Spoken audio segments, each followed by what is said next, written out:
This morning we'll be in 1 Peter chapter 1.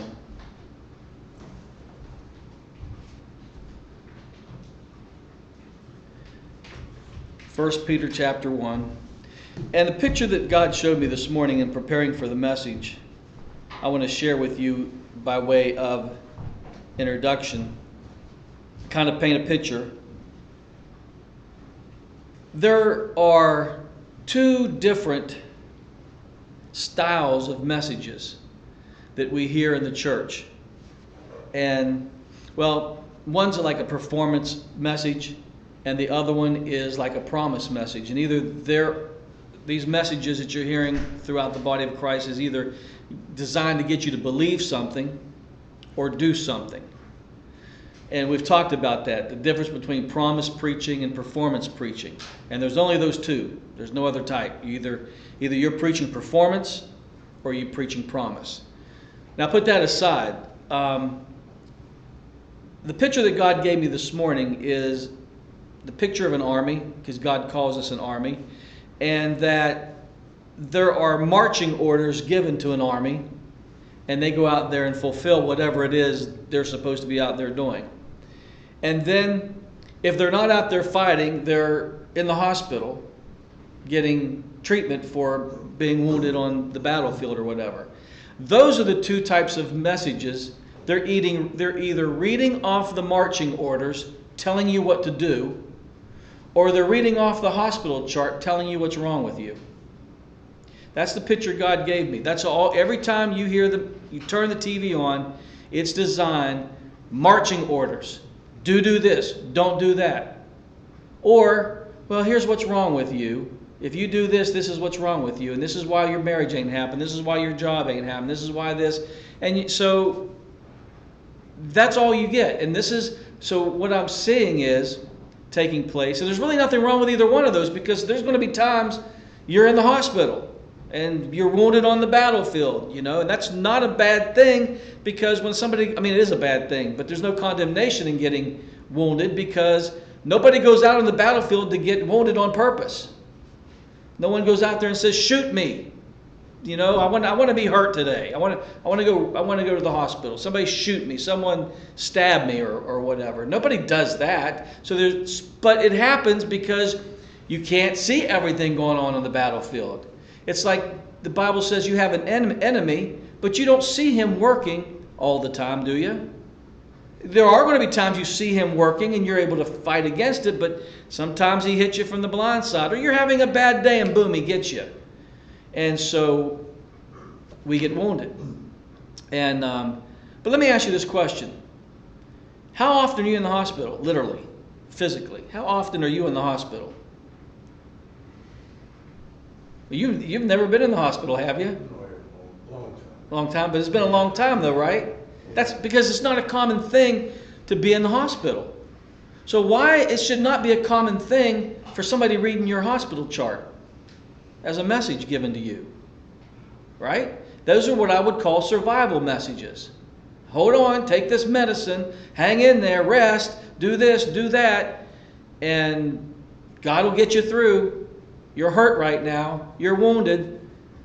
Somebody hurt you. Somebody did something bad to you. Hold on. No. We got to bury that. And there are times for that. Don't hear what I'm not saying. There are times for that. But how often are you in the hospital? Rarely. Unless you're a sickling. And then there's something wrong. Okay, then you deserve to be in the hospital because there's something wrong with you. And we got to figure out what it is. However, on the other end, you've got marching orders messages where go, do, get out there, go. And that's fine too, except here's the problem. Do you know why people end up in the hospital? It's because they don't know how to go out there and fight on the battlefield. So to ensure that our army doesn't end up all in the hospital, what do? We train them. It's called boot camp. And if you're trained right, you go out there and you're a fighter and you know what you're doing. You know the principles of warfare. You know how to handle your M16 or whatever. You know what you're doing out there.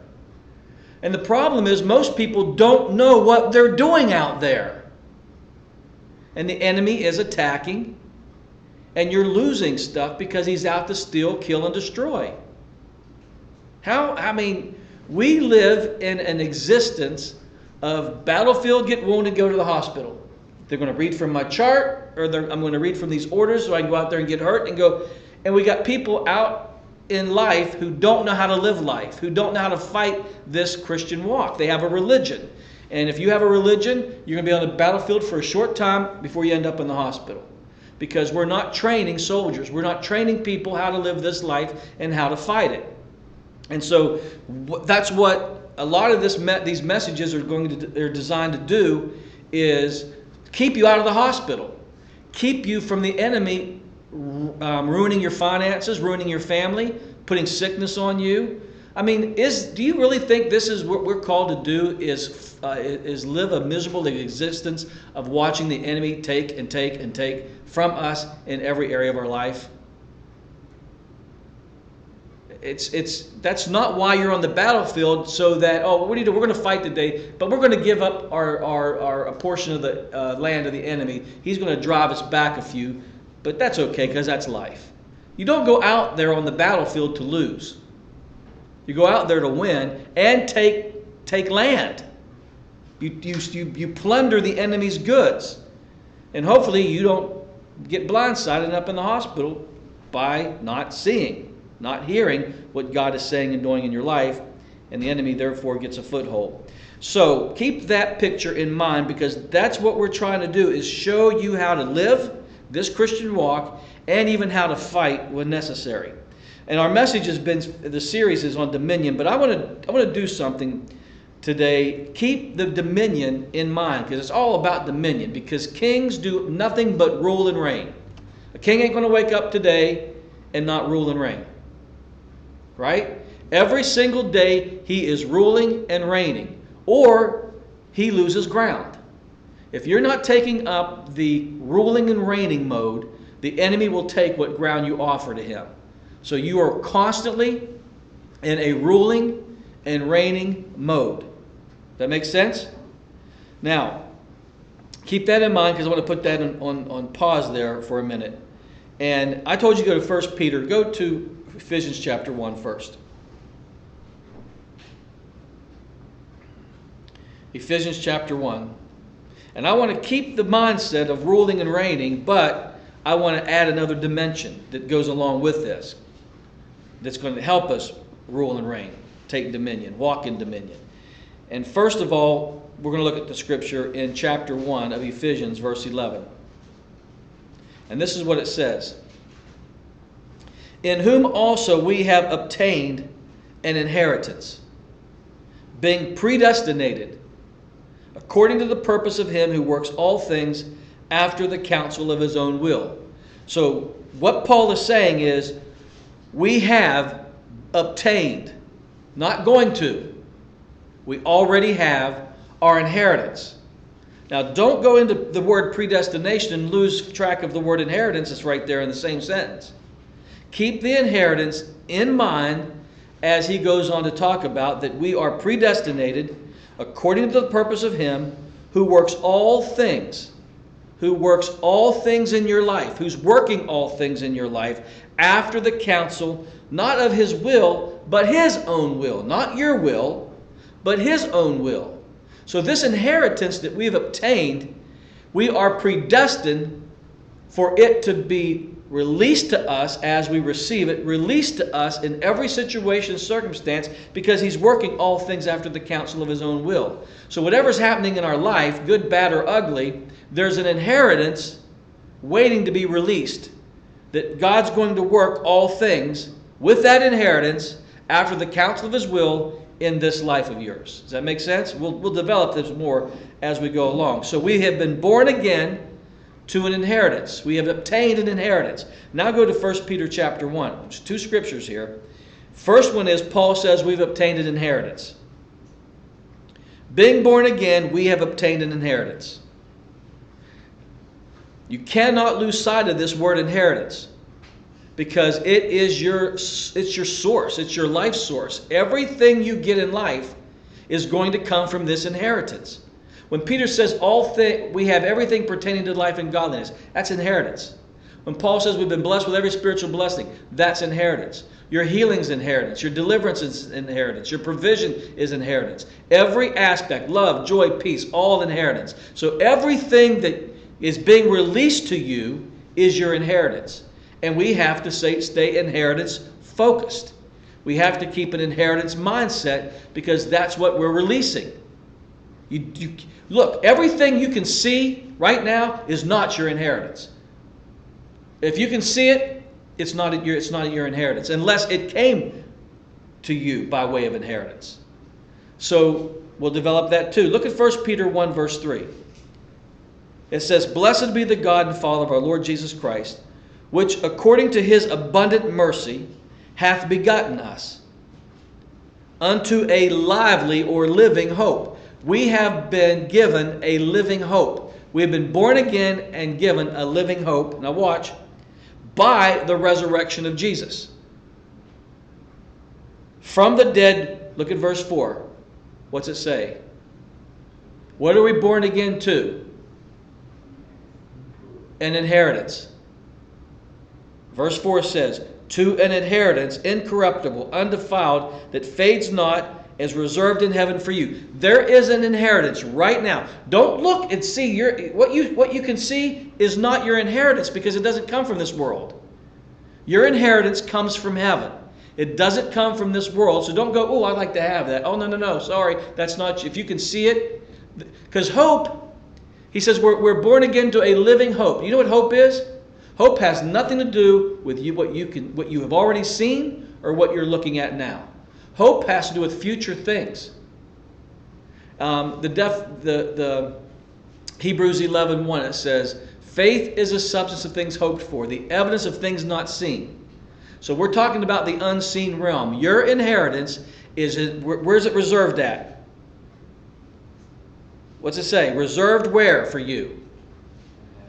Okay, so it's not on this earth, is it? Your inheritance is not on this earth. It's in heaven. You have to see it in heaven. You have to see it as an inheritance in heaven. You've got to receive it before it can be released on earth.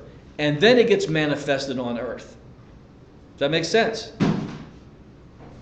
Because we don't walk by sight. We walk by faith. And so this inheritance is incorruptible, undefiled. It doesn't fade. It's there in heaven, reserved for you. And verse 5 says, "And we're kept by the power of God through faith unto salvation, ready to be revealed in the last time." Now what Paul's showing us here is we have obtained an inheritance because we are born again to an inheritance. This whole thing is about inheritance. If we miss this, then we're going to live a miserable existence on this earth.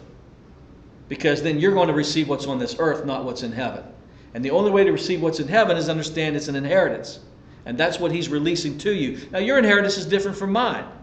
That's why now the Bible, like Paul says, 2 Corinthians 1:20, all the promises of God are yes to those in Christ Jesus. So that's everything we have in common. Everything in that Bible is all our inheritance.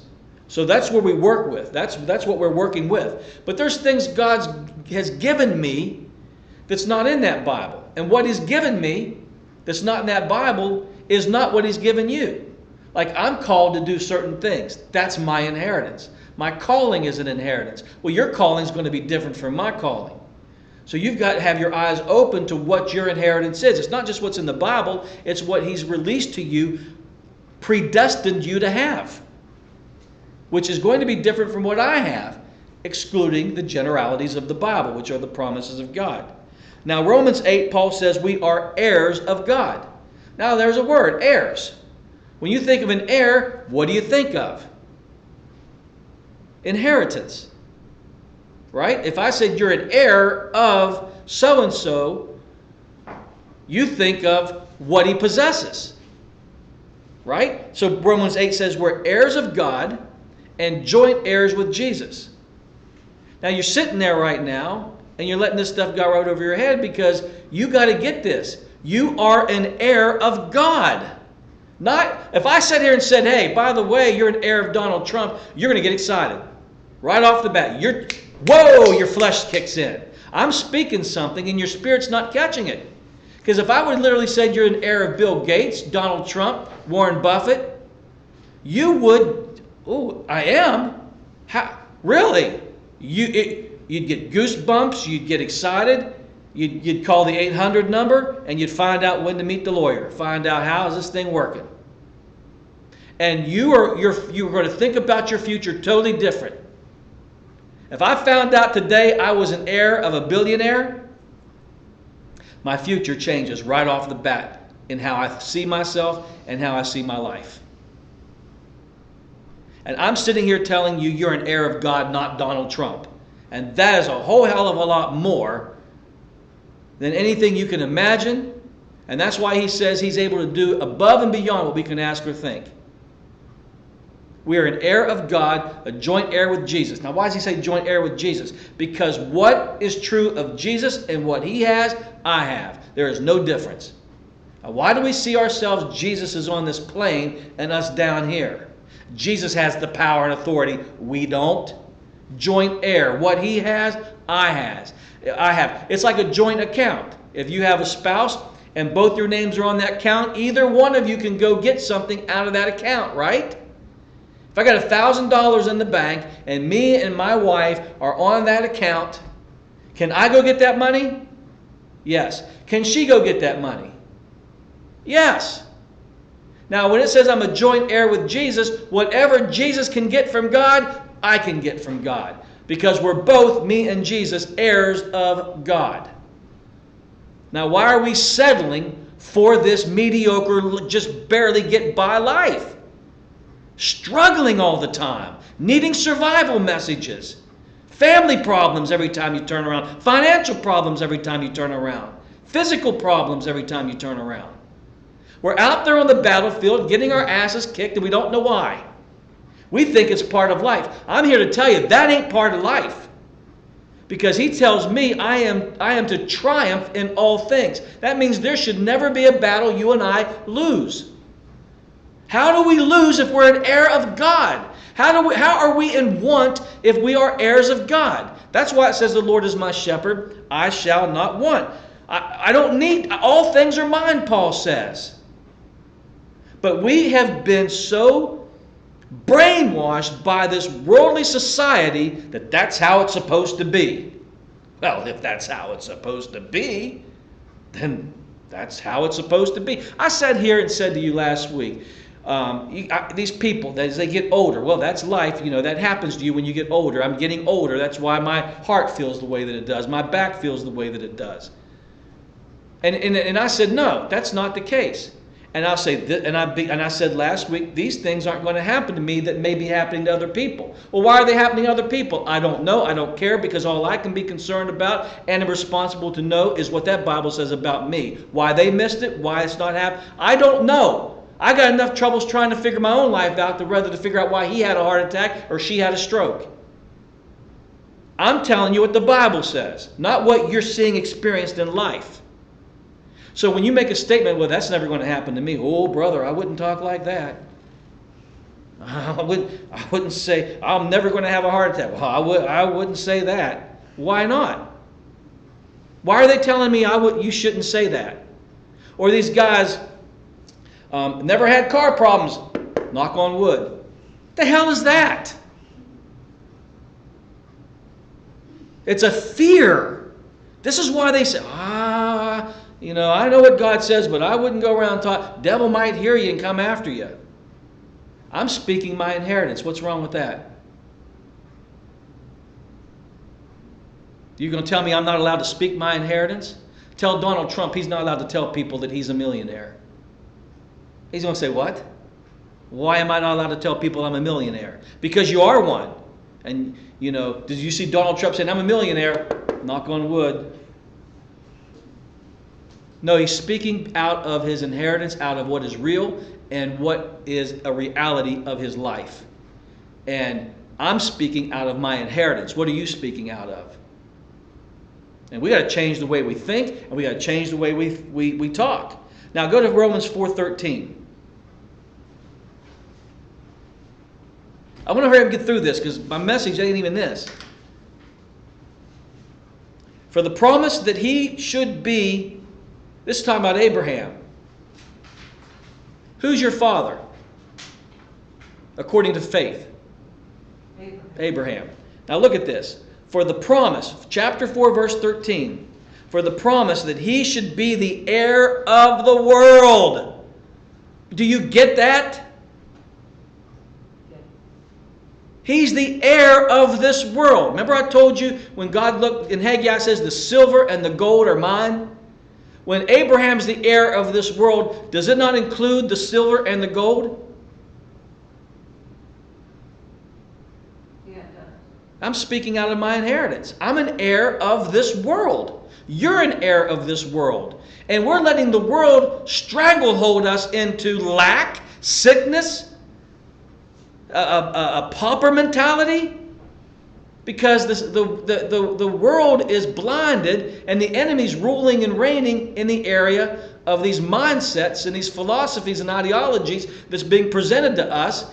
And I'm like, no, wait a minute, that's the philosophy of the world, but I'm an heir of this world, not by the philosophies or how you say I should do it or how the world says I own this world from a seated position in heaven, my inheritance. Not by how they get it. You're not going to get things the way the world gets it. Now, if you want to live that kind of worldly life, you go out there and you can get everything in this world the way the world gets it. Or you can get things into this world the way that God designed for you to get things into this world, and it is through your inheritance that's reserved for you in heaven. Right? So for the promise that he would be heir of the world, watch this, was not to Abraham or to his seed through the law. Abraham did not become heir of the world through obeying the law, because the law never existed. How did he become heir of the world when there was no such thing as 10 commandments? And this is a New Testament scripture after the law. Paul's simply trying to show us, wait a minute, we are dead to the law. Get law out of your mind. Your inheritance does not come by praying more, fasting more, and obeying God more. Is this what he's saying? Well, I don't believe that. Well, that's okay. Let's throw that scripture out and look at another one then, since you don't like that one. Galatians 3:29. Turn there at that one. And if ye be Christ, and we are all Christ, then you are Abraham's seed and heirs. What does an heir have? An inheritance. And how do we get this inheritance according to Galatians 3:29?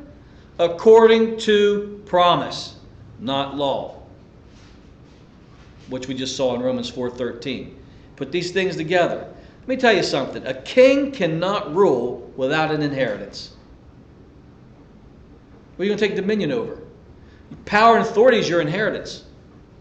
Part of your inheritance is that you have all power, all authority. And if you don't know your inheritance, what are you ruling and reigning with? Let's say, the Lord showed me to do something here. I'm going to do it here in a second. But think about this. If a king doesn't have an inheritance, what is he doing on earth? How is he taking dominion? How is he ruling and reigning? He'd be no different than his subjects. Without an inheritance.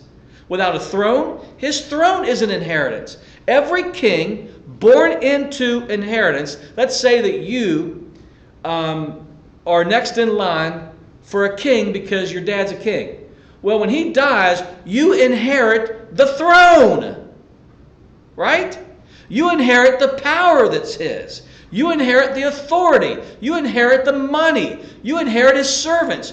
Without all of that, are you going to be a king under the bridge? You can sit there under that bridge and say all day long you're a king, but without an inheritance, you're no different than the drunk next to you under that bridge. Without an inheritance. And I'm going to tell you, we're no different than the world if we're not tapping into our inheritance that's reserved in heaven to be manifested on this earth. That's why we've been born again to a living hope. Are we walking out our inheritance, or are we living like the rest of the world? Just get by, sick, all that. I don't want to repeat all that. You know what it is. You cannot effectively rule and reign without an inheritance. Therefore, God made us heirs. And we have to start thinking inheritance.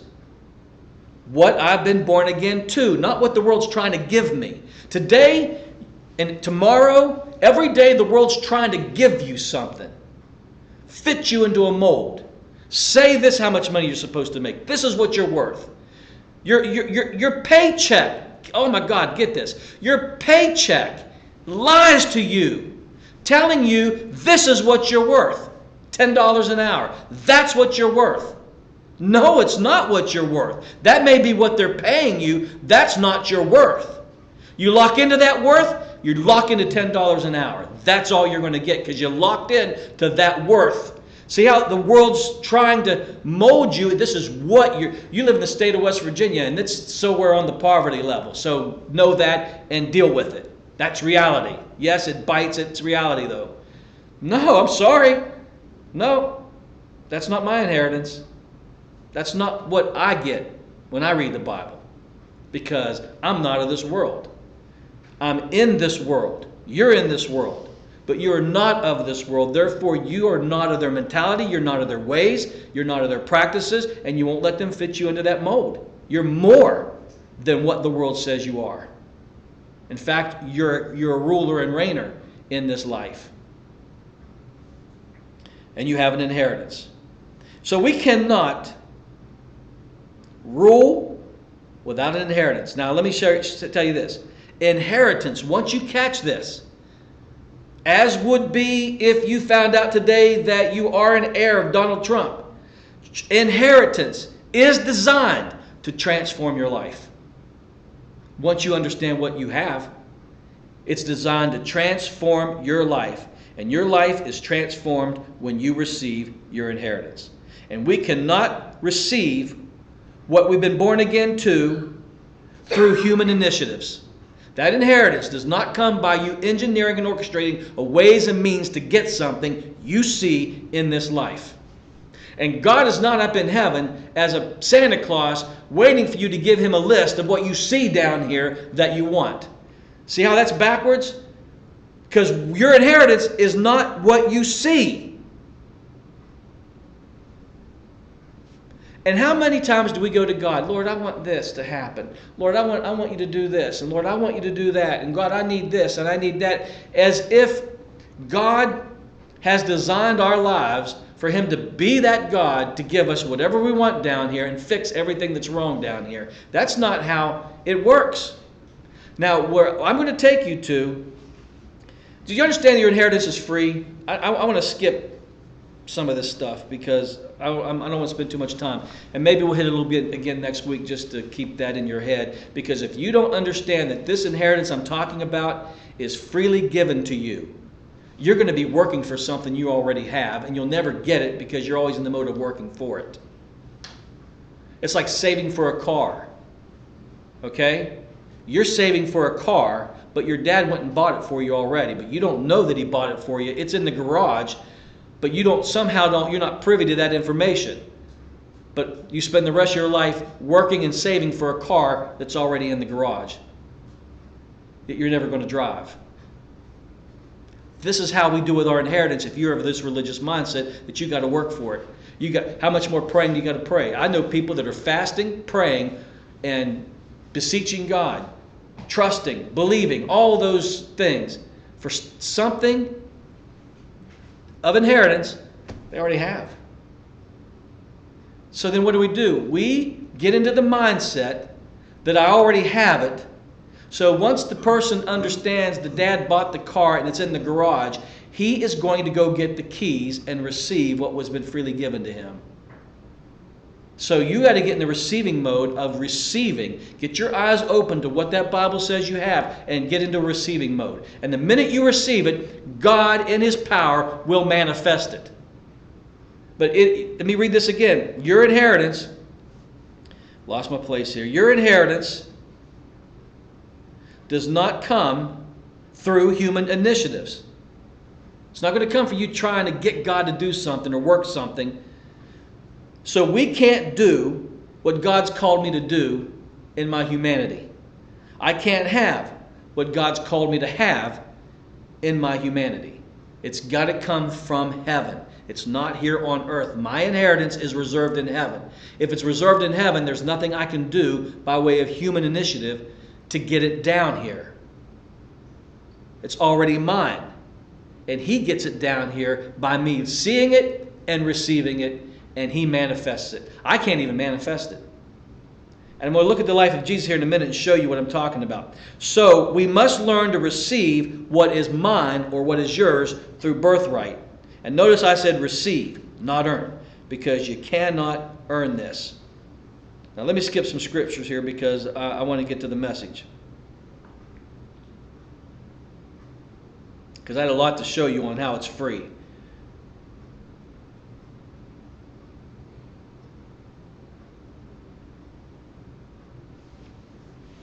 Now, last week I shared that we were born again, or we were born twice. Being born again means I was born already, and I need to be born again. So you were born twice. One physical, one spiritual. Now, if you had a pen and paper, what I would have you do, or if I could get to that board, I still don't have a microphone. On one side, I'd say physical birth. On the other side, I'd say your born again experiences with your spiritual birth. Now, if you can somehow keep those in your head, the difference and distinction between the two, watch how this works out. The first birth put you on the course of life, and your life is filled. Now, we're talking physical. Forget you're born again right now. Forget the inheritance and the spirituality of that. Watch how this works out. You're born into this life, and all of a sudden, you've got a set of parents. You're born in, you got a house. Now, this baby is born into an environment already prepared for her, but it's a natural environment. And now this baby is going to have set before her or him a set of events that he or she cannot stop if they wanted to. They're going to get fed. Their diapers are going to get changed. And they're going to go to sleep. And they're going to be taken places they don't want to go. Because it's like, this is what you're born into.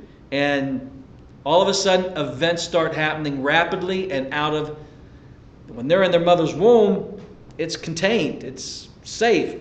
Not a whole lot happens. But put me into this world, and all of a sudden, time starts ticking. Events start happening. And I can't stop neither one of them. Then the baby grows up to be, all of a sudden there's school, and walks in that classroom and can't control absolutely nothing. Can't control the bad kids, can't control the good kids, can't control a good teacher, can't control a bad teacher, can't control the principal. They are in a very controlled environment, and when they walk in there, these events are already planned to be laid out, and they happen, and this kid now just flows in the events, this course of life he or she has been set on, and it will never stop. And here we are at the age we are, and you know exactly what I'm talking about. It doesn't stop. Life happens whether you want it to or not. Can you stop hurricanes? Can you stop yourself from getting hungry? You can't stop this chain of events that happen every day. Are you following me? Yes. You don't wake up, now I'm talking physically, you don't wake up and say, okay, I am going to set the course of my life today. No, you're not. If you got a job, it's already out of your control.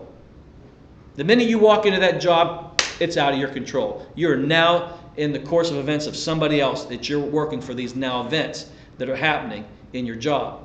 You wake up to a family. You can't control your spouse. He or she wakes up in a bad mood. Can't control that. Huh? You're in a marriage. Can't control that now someone did something they shouldn't have done in the marriage.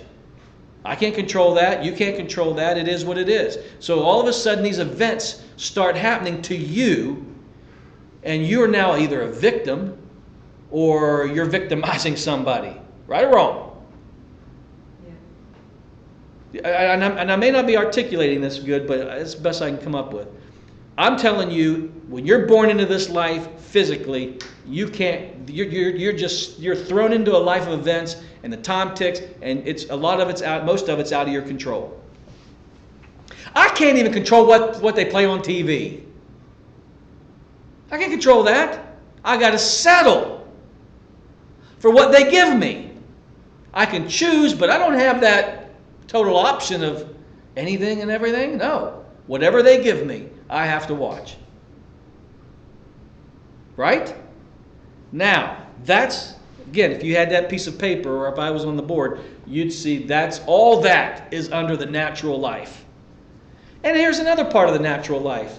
My IQ, the fact I went to college or I didn't go to college, the fact where I do live geographically, all these do play into my worth and what I get paid in life. Who wants to get paid more than what you're getting paid? So throw that on that end, right?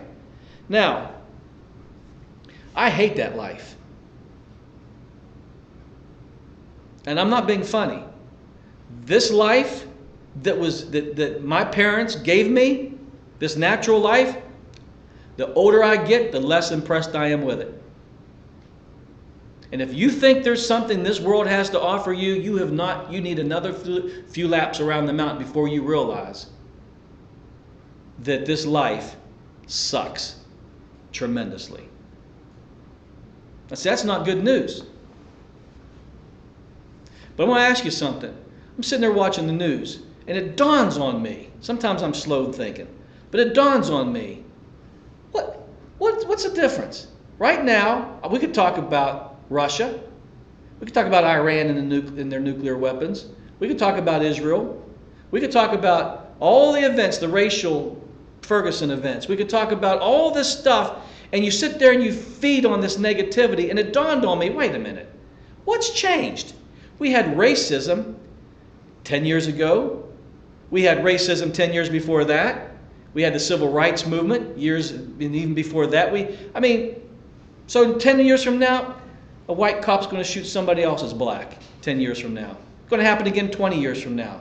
It's going to happen. It's never not going to happen. Huh?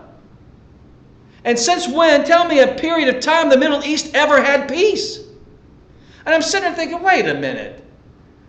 We worried about Russia, and when I was in school in the 70s, all communism was taken over. Then we saw the Cold War end and the wall came down in Berlin, and then we saw that Russia was bankrupt economically, and now we see Russia on the rise again. We see Nazism ruined, and we defeated it, but that was back in the 40s, and now we see a rise of it again. We saw the Holocaust, now we're seeing the Jews getting mistreated again. What's new? It's just a different era, a different time, but the same old principalities and powers playing the same old games on human beings. And you're going to tell me this is I'm sitting there thinking, wow, this world really, literally, I don't know that I have ever existed in the 51 years I've been alive. I have never known bad news to dominate the world. And the Middle East ever being at peace, and Russia ever being happy. Have you? Have you ever known people to stop raping? All of a sudden, we don't have no rape anymore. What happened? No. In fact, what is it? Every so many minutes a woman gets raped? Every so many seconds somebody gets murdered? And so you're happy about this? This is that physical life you were born into. I'm not happy about it. And so I cease to look for it to pay off any longer for me.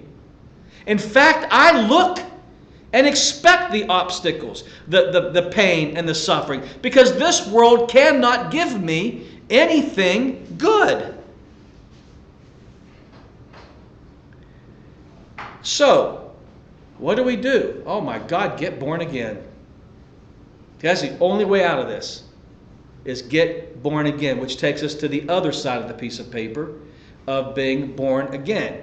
Now, what am I born again to? An inheritance. Now, you got to catch this. I'm born again to an inheritance. Now, remember how I just described this life. How are you going to forget it? You're going to go home discouraged after I describe this life to you. But wait a minute. Here's the good news. I'm born again. Old things passed away. I have been crucified to this world I just described to you. I've just been crucified to it. Once I got born again, I've died to this world. And it's died to me. It has no power over me. I'm dead to everything and anything it used to have. So in other words, guess what? The chain of events that the world had set for me when I was born into it stopped the minute I got born again.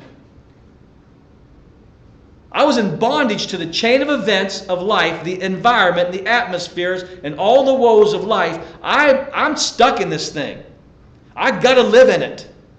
But when I get born again, I'm dead to it.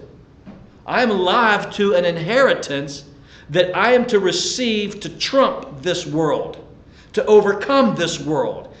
1 John 5 says, and this is the victory that what? Overcomes the world, which is our faith.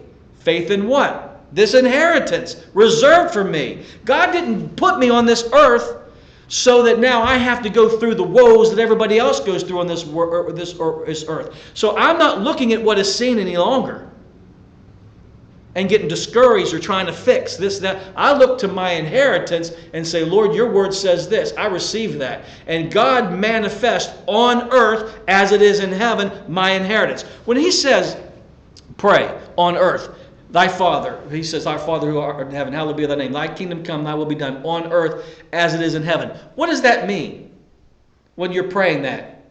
On earth as it is in heaven. You're asking God to release your inheritance from heaven into earth. So you are not susceptible to the earth anymore. It's not your provider. It's not your dictator. It gives you nothing. Even if it could give you something, you're dead to it, because now I'm alive to my inheritance, not what this world gives me. So I cannot get, I'm no longer allowed to get things from this world. It's got to come now from my inheritance if I recognize that I'm an heir of God. I'm not an heir of this world per se. The world's mine because now I'm an heir of the world, but I'm not an heir of the world the way I'm talking before. That I've got to just get, well, the world doesn't pay any more than $8 an hour, so I guess I got to. No, that's not what I'm talking about. I own this world. I'll tell the world how much I'm worth. And if the place God puts me doesn't pay me what I'm worth, that's okay, because I see it as a mission field. This is where I'm supposed to be. But I'll get more money elsewhere because the silver and gold are mine. And God promised me that I'd have an abundance for every good work and everything. All my needs shall be met according to the riches of Christ Jesus. So I know you're paying me this amount of money per week, but you know what? You're not my provider. You may think you are. And some guys and women who are bosses really think they are your, well, you got to thank God for me, mentality. I got you this job. I hired you. Yeah, I understand that. But ultimately, you wouldn't have this job and you wouldn't own this business had God not given you the ability to receive it yourself. That's true. And this is how you're going to start being a king. If you listen to what I'm saying, you'll start ruling and reigning, and you won't be looking for the world to help any longer. You won't be settling for what the world gives you because you're looking at your inheritance now. And God says it's reserved. I've given you everything. Not only did I give you new life, but I gave you an inheritance with that new life. Think about it. Let's go back to the natural and think about a kid who's born in, his or her parents are billionaires. Can you imagine what this kid is going to be born into? Huh? Well, you have been born into an inheritance that you are an heir of God. And God owns the cattle on 1,000 hills. The earth is the Lord's and the fullness thereof. And you're an heir of God. Look what you've been born into. Now get your eyes open to your inheritance. Not just what's in the Bible, but what God has called you to. What He's purposed in your life is part of your inheritance. Now I want to share something with you that the Lord showed me to do, and I thought was really different. But I'm going to do it and hope I can pull it off. And let me just get down to it. What do you think Jesus' life would look like, that 3.5 years, if He didn't have an inheritance? So I'm going to walk you through it. What His life would look like if he didn't have an inheritance. Number one, he would have had to watch his mother look foolish because she was in charge of the wine that ran out. And that would have been her fault. That wedding, understanding the culture of the day, would have been a catastrophe. And she would have been responsible. And he would have had to look at his mom, be totally humiliated, and live with that the rest of her life. Oh yeah, Mary, she screwed up those people's wedding. Can you believe that? It's a shame. Wonder why there wasn't enough wine. Did she steal some of it? Now here comes the lies, right? I mean, you may screw your life up, right? You screwed your life up. How about all the lies? I wonder how that happened. I made mistakes. You wouldn't believe the lies that came out of my mistake that never happened, that I still hear reverberating around the world every now and then, that are absolute lies. Yeah, I did something wrong, but come on, you really got to make it worse than that? It's bad enough. It stands on its own merit of being bad enough, but you really got to add all these lies? Where'd you hear that? I heard someone, so you're just repeating lies. But Jesus would not have been able to turn water into wine without the inheritance of doing the miraculous, the power of God, which was his inheritance. So he just would have had to watch his mother fail. That's no biggie. You may think, that's okay.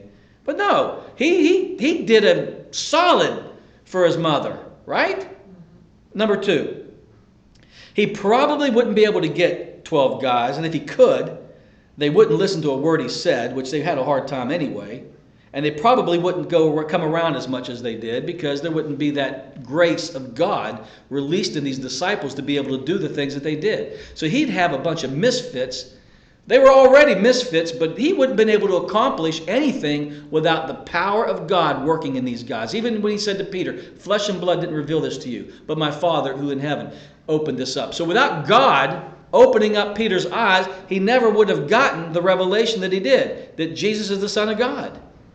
These guys had to get a revelation. They're not going to follow around some guru that's going to die and, well, what was that about? Don't know. No, they had to have a revelation that that's why he said, who do you say this Son of Man is? Who do you say that I am? I know what they're saying. He's Elijah, he's this, he's that. But who do you say that I am? Without his inheritance, which is God's power operating on behalf of him, he could not get 12, teach 12, and keep 12. You know how hard it is to get volunteers to work? Show up? Do what they're supposed to do? Come on. Without that grace of God, Let me go to number 3. Everyone sick would walk away sick, and all Jesus could do at this point would just be pray for him, like we do.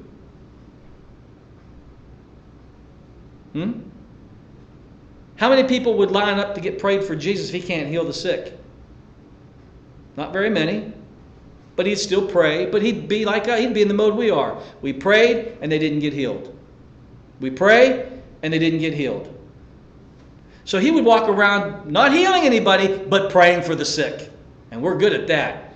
Church is good about praying for the sick. But that's what he'd be limited to, because he couldn't heal without an inheritance.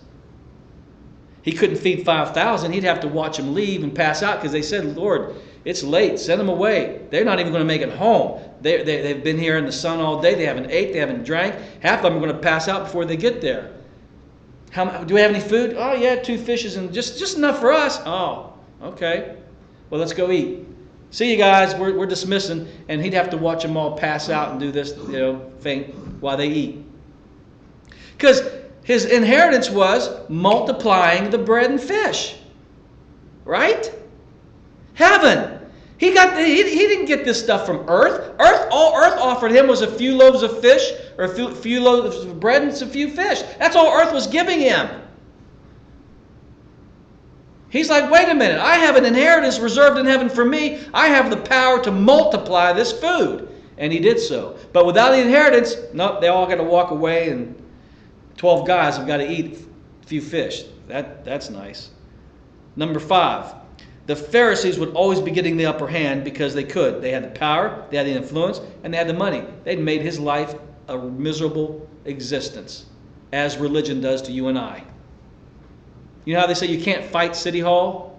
You can't fight religion. You can't fight denominationalism. They got too much power and influence. That's why we've got independent churches rising up all over the place, because you can't win against religion. And Jesus wouldn't be able to win against the Pharisees. They would have snuffed him out a lot sooner. He couldn't cast out demons. Remember the guy that, when he went across to the other side and that demon met him? It says nobody could bind this demon-possessed guy, break chains, all this, that, and the other. He wouldn't be able to cast out demons. He would be like where the church is today, powerless. And like, I'm not going over there. Jesus, let's go. No, there's a demon-possessed guy over there. I ain't going over there. I tried to cast one out, and I couldn't do it. So Jesus would leave demon-possessed people alone, as he would leave wheelchair victims alone. Because I can't heal. I mean, that guy said he got healed from me a headache. I can't prove headaches, but let's just pray for the headaches, because those seem to be working. But let's stay away from demon-possessed people, people with cancer, and people in wheelchairs. Don't, how many times you heard of a healing evangelist see these wheelchairs and they don't even pray, they pray for these other people, and they never go after the wheelchair victims? Huh? Too many. Jesus, that he would have to ignore the wheelchair victims, folks, without an inheritance. Number 7, he wouldn't have money to pay the taxes. He would have had to go build furniture, because he wouldn't be able to say, go down and the first fish you catch, money is in the mouth. He would have to say, okay, Peter, I guess we're not going to be able to do the will of God today. We got to work.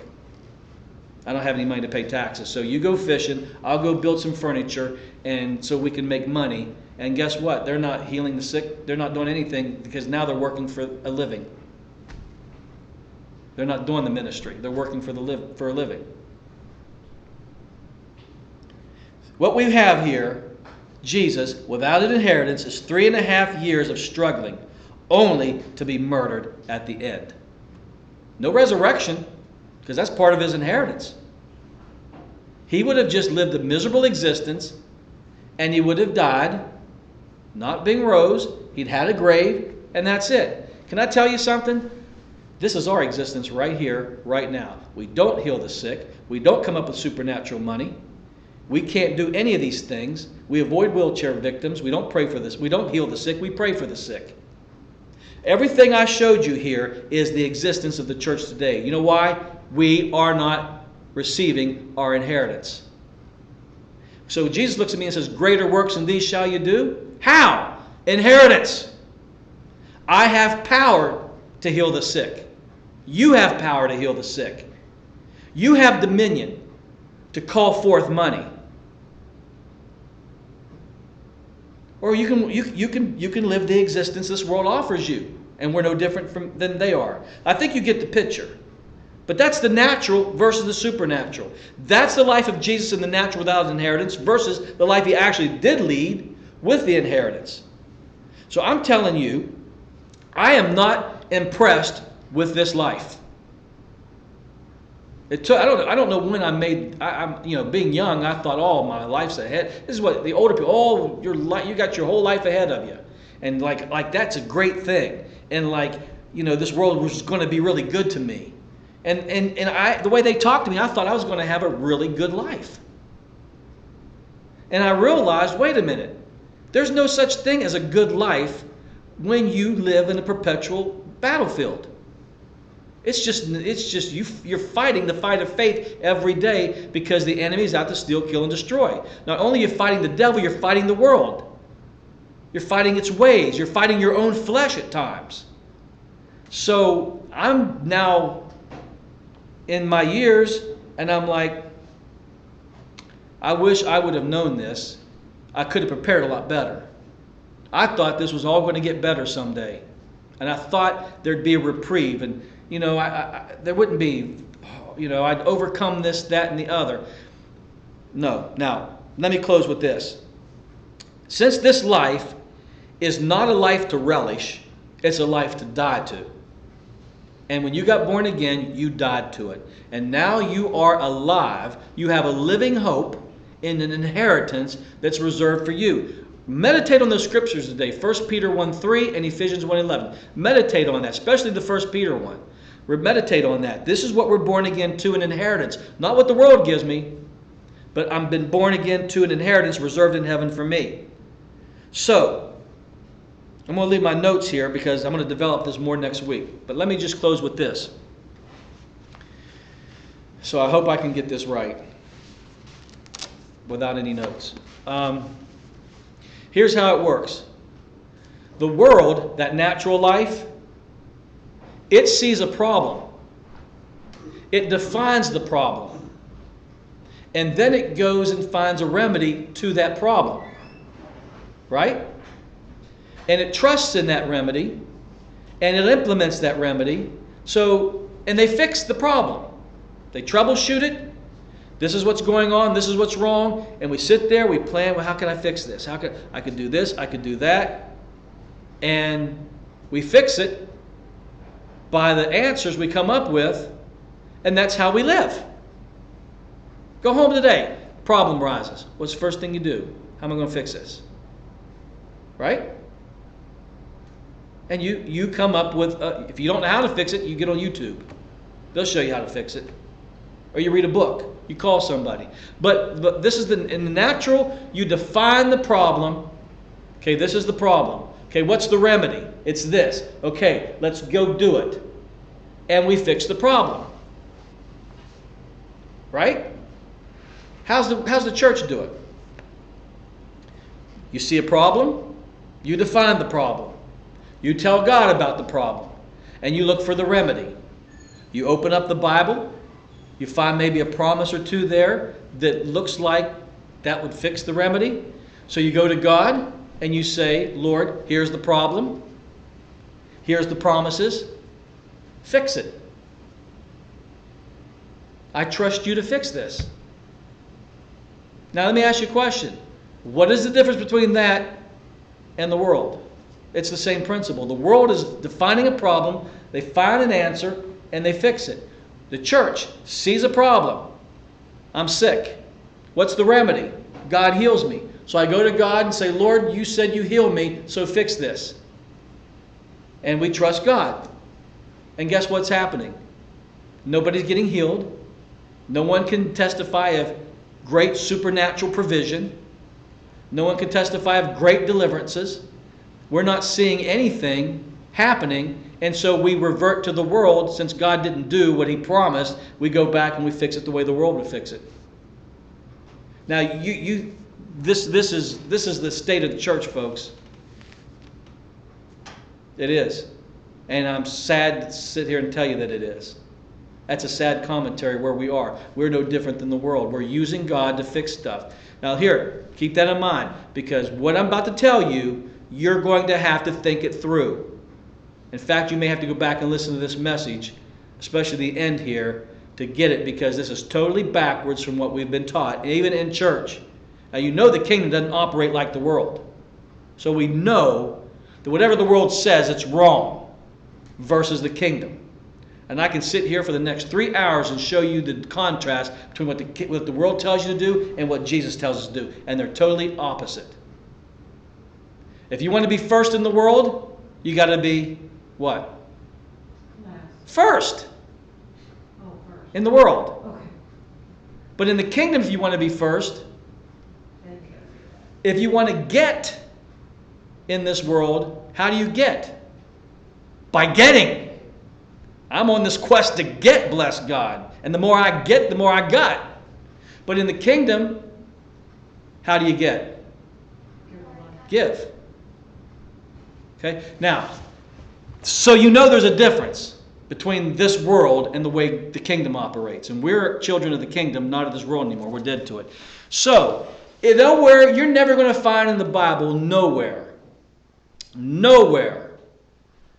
And 98% of Christianity teaches this, and it's wrong. You're not going to find in the Bible nowhere where God tells us to come to Him and say, God, here's my problem, and this is what's wrong, and I need you to fix it.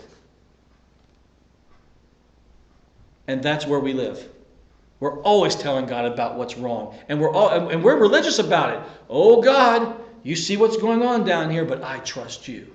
And and I confess promises, I believe, I pray, I may throw in some fasting, and we do all this. How much, honestly guys, be honest. Don't be a liar, because you're only lying to yourself. How much do you really see God moving in your life? Hardly any difference, because I would hear the testimonies, I would hear great testimonies. But the testimonies I hear, I see the world getting the same stuff you get. And you know what? If we're going to be honest, you got it the way they did. What's the difference? I got a new car. God gave me a new car. Okay. How'd you get that car? I got a loan. Okay. Your neighbor, he's unsaved. He got a new car. How'd you get that car? Hey, same bank he got he's what told me to go to that bank. They give out loans for people like us in places like this.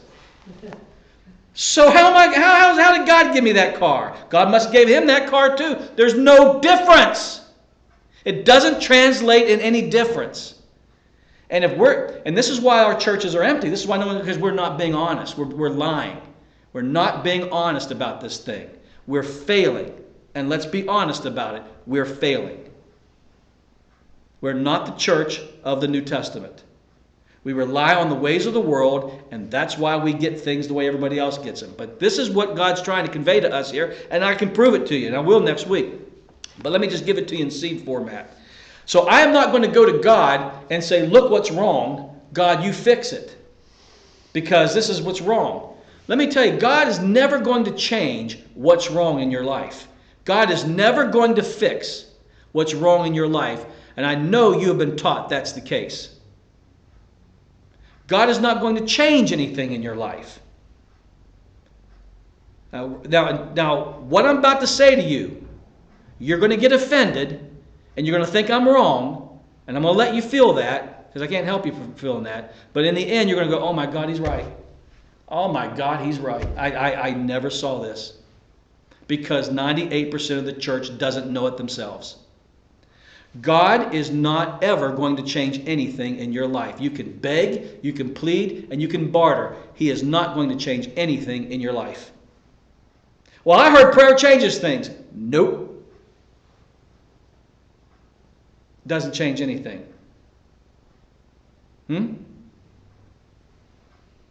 don't know. I've been taught all my life that if I believe and I trust, God's going to change my situation. He never said that. He never said that. And that's where we live. And then you know why nothing's happening? Because it's backwards. So then how's the right way of doing it? Well, let's first look at this. In 2 Corinthians chapter 4, it says this momentary light affliction is what? Working for us. How much do you see in your life working against you? I got to tell you something. 45 plus years of my life, every time the car broke down, every time I couldn't get a bill paid, every time someone lied about me, every negative thing that happened in my life, I saw it working against me. How about you? Because I'd go on this mode of complaining. Why is this happening to me? How much? Come on, man. You got to be kidding me. I saw everything negative working against me. And that is not the case. That is a lie. Now the world sees negative things working against you. Well, this sickness. Everything, he says, this momentary light affliction is working for me. Not against me. So, I don't have to respond to the thing. See, I respond to the thing I'm trying to fix. See, remember, we find a problem, we define it, and we fix it. God never told us to define the problem in order to fix it.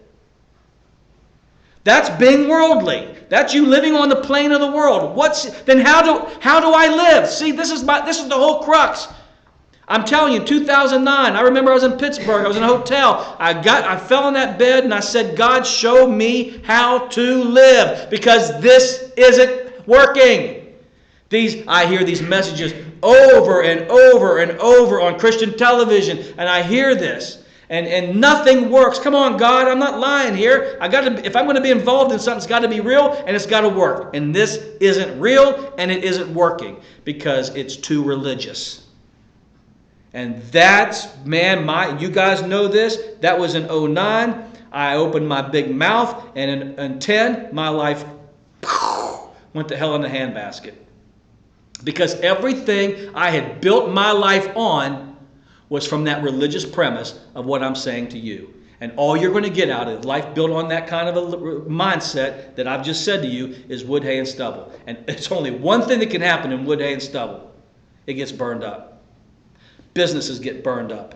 Marriages get burned up. Everything in your life gets burned up if you build on this religious text that we have been taught our whole lives. Clay, build it on sinking sand. So you live your life built on sinking sand by the principles of the church. I promise you, your life will sink. I am a living example of the church doesn't work. The religious church, the institutional church. I crashed and burned twice in my lifetime. The first time I didn't know any better. So I built my life on this religious precept. And then sinking sand, it crashed and burned. I built it again because I didn't know any better. I just regurgitated the same teachings, maybe from different guys this time.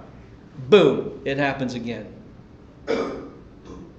Well, that's just you. You're just a bad apple. No, nobody has. How can I say this without just take it as you want? Nobody has put their hand to the plow like I have. I have been about God 24/7. I've never backslidden in my whole life. I have since 1978. I have put that, and you can tell. He's my son. I screwed up a lot, but I've always been committed to God. My whole life is wrapped up in God. I live God. I breathe God. I study that Bible like nobody else does. And I have to tell you, how the hell do I build two lives that sink on sand? It's backwards. And in 2009, I knew my life was, I didn't know it was coming to an end. I felt something's wrong. This isn't right. I didn't know how wrong it was. So what I'm trying to show you is that God, we have to live this life. And then, so anyway, what I'm saying is in 2010, 11, 12, 13, 14, 15, now he's starting to show me how to live. And you've been seeing it little by little by little by little in the messages I've been sharing for the last 5 years. And what you're getting now is, I'm telling you, the meat, and which I really didn't give it to you today, but I'll give it to you next week. But you're going to get the meat now of really how to live, and it ain't religious at all, and it ain't building your life on sinking sand. Okay, you're not going to get wood, hay, and stubble any longer. You're going to get an inheritance that's incorruptible, that doesn't fade away. The world doesn't give it to you, and the world can't take it away. You're going to build your life, and this inheritance is going to literally transform your life. You're finally going to get heaven on earth. You're finally going to get manifested on earth as it is in heaven. But let me leave you with this, because I would want you to do this to me if I was in your shoes. So if I can't define a problem, how do I live then if I'm not to define a problem and go to God for the answer? You just told me God doesn't change things. God doesn't fix things. And I've been taught that He does. Okay, remember, this momentary light affliction is working for me. So I'm not dealing with it right now. See, my old mindset was, this thing's working against me and I'm going after it. I'm going to remedy this thing. I'm going to troubleshoot it. I'm going to define it. I'm going to go to God and we're going to get this thing fixed. Doesn't happen. So I got to fix it myself. And so I fix a fix that God fixed me in. And He said, that's fine. I'll just put you in another fix. Until I see everything working for me. If there's something in your life that you think's working against you, you're doomed to repeat it again till you see it working for you. You'll go around the lap one more time until you see, wait a minute, I know this is the devil, or I know that this is the world, or this is my screw up. I don't care what it is that's coming against you. When you put the lens of the kingdom on, you see it working for you. And so you're not apt to fix anything any longer. It's working for you. Why fix something that's working for you? Well, I don't believe that. Okay, did God take the 3 Hebrew children out of the furnace? No. Did it not say that you will go through the floods and not drown? Yes. Did it not say you'd go through the fire but your clothes wouldn't get singed? Did it say that blessed men go through the valley of weeping? Psalm 81. And did David say in Psalm 23, yea, though I go through the valley of what? Shadow. He's not going to change what the world's throwing at you. That course of action, he ain't changing. It's the course of action of the world. For him to change that, he'd have to bring the millennium now. If you believe in that, he would have to make it. He's not. God is not designed to fix your life.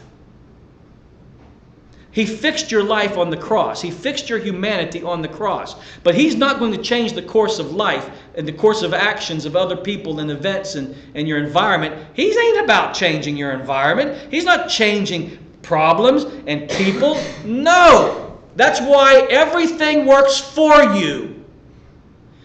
All things work together for good. That means God enters into everything and works them for you. So these things, if I have a fleshly mindset, this thing's against me, which I used to always have.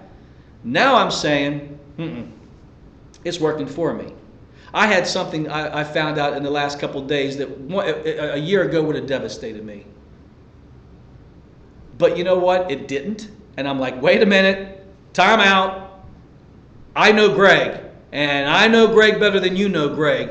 And a year ago, the news I got, what I saw, I would have lost it. And it didn't bother me. And I'm like, whoa. A joy hit me. I'm like, wait a minute now, because I'm not a happy person. Wait a minute. Where's this joy coming from? Why am I not upset about this? I need to be upset about this. And I'm like, whoa. And it's hitting me. Oh my God, I'm finally learning how to live. And it's not based on all that religious crap I've learned all my life. It's about what I'm about to ready to tell you. Since God's not going to take away the fiery furnace, what was the 3 Hebrew children's inheritance? The 4th man. Since you're not going to bypass the floods, what's your inheritance? You're not going to drown. Since you got to walk through the fires, what's your inheritance? Not get burnt. Since there is a valley of weeping and you should be crying your eyes out because, hell, I would be if I was in your shoes. What's it say? What's your inheritance? Blessed men go through the valley of weeping. Do you understand? Are you catching this? Is that God's not going to change what I'm facing. And I'm not going to try to fix it because I've recognized it's working for me. So the next verse says, focus on the things. Therefore we do not look at the things which are seen. We look at the things which are... Where's your inheritance? Heaven. Can that be seen?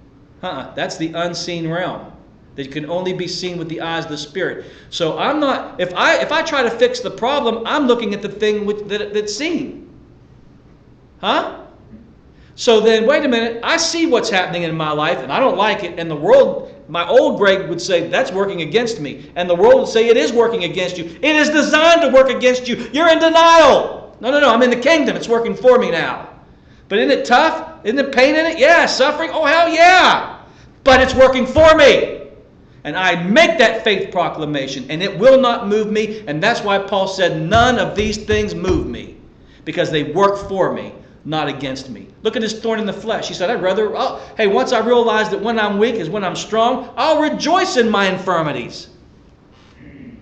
This thing's working for me. It used to depress me. It used to get me down. You don't know how bad I want this, but it's working against. No, it's working for me. Now, because once I understand that it's working for me, I enter into a peace, a rest, where now I cannot look at the thing which is seen.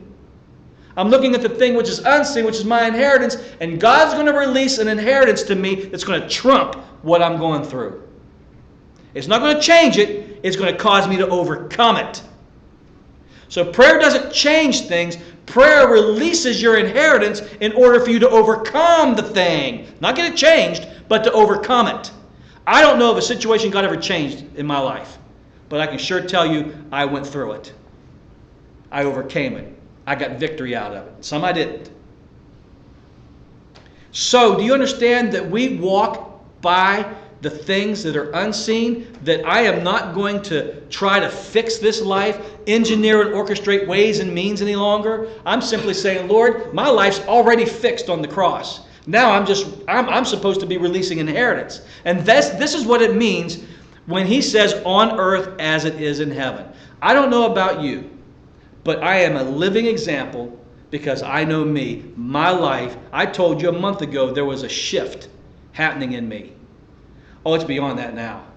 The shift happened, and I'm living out of another realm. That I cannot tell you how I got there, except my eyes were open to the truths I'm saying to you, and they are liberating me. I'm not the same person. You may have liked the Greg you came in here a year ago. I'm here because of who you was a year ago. You may not like who I am today because this is changing me. This is changing me. I'm telling you, the news I got over the weekend should have buried me. Literally buried me. And I'm like, I'm just looking for my inheritance. I'm not looking at what I'm seeing. I'm saying, God, what are you saying? What are you doing? What are you releasing to me? Because if it doesn't come from heaven, it ain't mine anyway.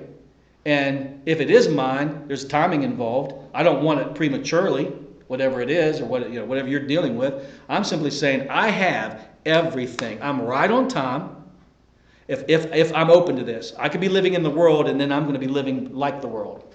But if I've made that transition, which I did through the born-again experience, but if I've made the transition in my mind by revelation, then I'm getting everything I'm supposed to get. God's not going to hold back. This inheritance has been reserved for me, according to His will, not my will. Do you understand? You don't live by wants.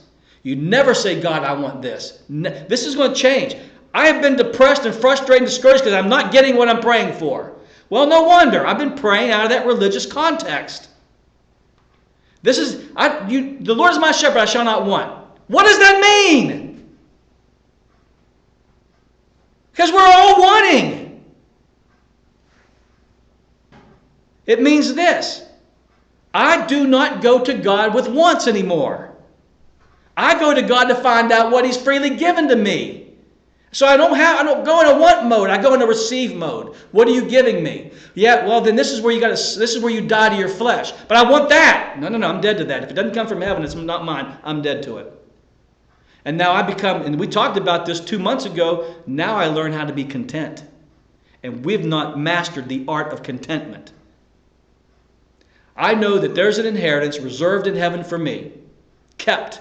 I'm kept by the power of God. That inheritance is reserved for me. And I am not moved by what I see. Everything negative I see now working for me. So my focus is, what are you doing? So He can release it to me. And I'll overcome what's happening in my life. And this is the glory that will transcend. Because He says, this momentary light affliction is working for me an eternal weight of glory. There is a glory that will transcend what you're going through right now, which is the inheritance. When that inheritance gets released, glory transcends where you're at and what you're going through. Doesn't change it, but it allows the fourth man to show up in the fiery furnace. And I don't know about you, but that's changing me. I am seeing that this is good, and now I'm excited about my life again because it's not about what I'm seeing. My life is about what's in the unseen realm by way of inheritance. Now, many of us are discouraged And I'm talking to people too on the internet, so not just us. Many people are discouraged because you're wanting something. It's not happening. Now, I'm not saying it won't happen. I'm telling you that human initiative will never make it happen. If it's supposed to happen, whatever you're wanting God to do for you, if it's supposed to happen, let Him do it. Don't try to make it happen. Don't engineer and orchestrate ways and means. Don't manipulate. Don't try. Don't do nothing. I mean, because at this point, this is what, if I've got something that I'm wanting and this situation's against me, my first knee-jerk reaction from here on out is I do nothing. Because if it doesn't, what I want, if it doesn't come by way of inheritance, it's not for me. But you don't know how bad I want it. Understand, God knows what's best for us. And just because you don't have it right now, it doesn't mean that it's not coming. Because there's things I'm wanting. And would have, like I said, that news would have buried me. But I'm not going to God with my want anymore. I'm saying, God, obviously, it's not part of my inheritance, or it's not part of my inheritance yet. And I'm going to continue to wait and keep my eyes not focused on what I don't get or what I want. I'm focused on what He's given me today.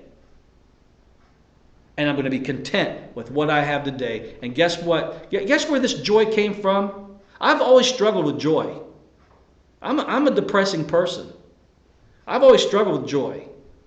And I say, God, where's the joy? Where's the joy? It's not mine. It's the fruit of the Spirit. Where's the joy? When I started getting on this inheritance thing, I realized what should have buried me ended up producing joy, and that boggles my mind, staggers my imagination. And where did the joy come from? Oh my God, it's my inheritance. I didn't have to work for it. I didn't have to try to get it. It came. Where did it come from? The unseen realm. Why? That's what I was focusing on. I'm telling you, I am not lying to you because I am too real of a person to lie to you. I ain't giving you something that doesn't work. This works. This works. Let's pray. Father, it's all about inheritance. And we are to rule and reign with that inheritance. Without that inheritance, we don't rule and reign. We're subject to life. The course of life that has been mapped out for us by the world. And I'm not interested in that anymore. I can finally be crucified to the world because I know there's nothing in this world but wood, hay, and stubble. Sinking sand stuff. If I want something that's truly lasting, then it's got to come from my inheritance. It can't come from this world. It can't come from the seen. It's got to come from the unseen. Father, I pray you open the eyes of our understanding and that you give us the ability to articulate this even better in the weeks to come. And we're going to hit this and hit this and hit this till we know how to live. We're not being wounded on the battlefield. We're not ending up in the hospital, but we are actually ruling and reigning in this life, taking dominion, overcoming the world. A world that we are heirs of, by the way.